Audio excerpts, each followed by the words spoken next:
Lower back pain is a common diagnosis that can affect people of all ages and backgrounds. It can be a multifactorial problem that can really affect your quality of life. Physical therapy is a great option for those that want to relieve back pain or even reduce the chance of having low back pain. By the end of this video, you will know what low back pain is and how physical therapy can help.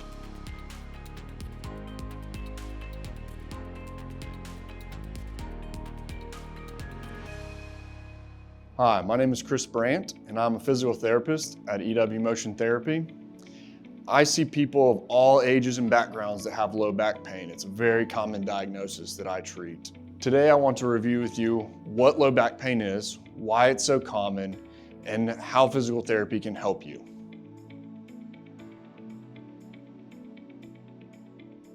It's important to understand all the structures that make up your low back so that if you do have low back pain, you can know exactly what's there and what might be going on. Your low back is made up of 5 vertebrae, very large vertebrae, bigger than your neck because they take on a lot of weight from your trunk, and also there's a lot of force that comes from your pelvis. Your vertebrae are then separated by intervertebral discs, which you've probably heard of. They're a donut-shaped structure in between each disc, which are very good at dispersing force and also allowing mobility in between each vertebrae. Behind those vertebrae is your spinal column, and this is where your spinal cord that comes from your brain all the way down your spine runs. And from that spine or spinal cord, you have individual nerve or nerve roots that move outside of the spine through your intervertebral canal or little holes in between each vertebrae. Those nerves innervate both your lower abdomen and all the way down your lower extremities. They are in charge of sensory perception such as pain, hot and cold, but they also innervate your muscles so that you can walk, stand, and do whatever you need to do. Besides your vertebrae and your nerves and your intervertebral discs, you have lots of muscles and ligaments and tendons that connect all of that together and give your body a very good central area for stability, but as well as mobility, which can cause a lot of different issues.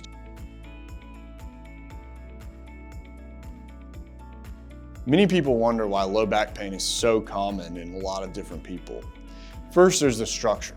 You have a very large structure with so many ligaments, tendons, muscles that connect that can cause just a lot of different things that happen. It's a complex joint system. Then you have how it's distributed throughout the body, and we want to think about how it can be such a great place for us to overcompensate if we don't have mobility in our hips or our upper back, how everything can centralize there.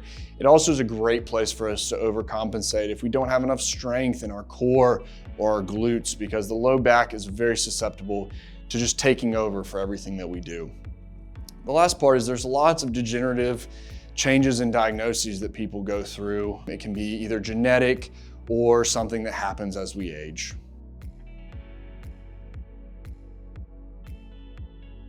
The causes of low back pain can sometimes be very complicated because it can be a lot of different things going on to cause your low back pain. A lot of the things that we see can be kind of categorized into 3 different systems. First, you have your mechanical issues, which is going to come from overcompensation or overuse or poor posture from sitting too much all day. The second category is going to be more of your structural issues, things that you might see on an X-ray or an MRI, like a herniated disc or a fracture or a strain or sprain of any of the muscles, ligaments, or tendons in your low back. The third category is going to be more of our degenerative changes or genetic changes that come from some very common diagnoses, such as spondylolisthesis or spinal stenosis, osteoarthritis, as well as something called ankylosing spondylitis, which is a very rare genetic condition but can really affect how your lumbar spine moves. Low back pain can affect people of all ages and backgrounds, but some groups may be more susceptible. Older adults, especially females who are in the aging process, pregnant women are a very large class of those who may have low back pain, especially with rapid weight gain and where you have to hold a baby. It is also really common to see athletes with low back pain, especially those who are in high impact sports. There are certain occupations that we see a lot of people who have low back pain, especially those who sit a long time and people who have to do repetitive jobs. The final category, and probably one of the more common categories that we treat, are those with obesity.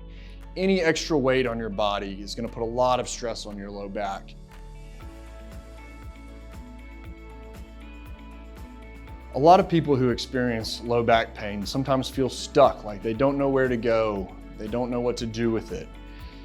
Physical therapy can be a great resource for those who either don't want to have surgery or fixing to recover from surgery to help them overcome their symptoms and get back to doing what it is you want to do in your life.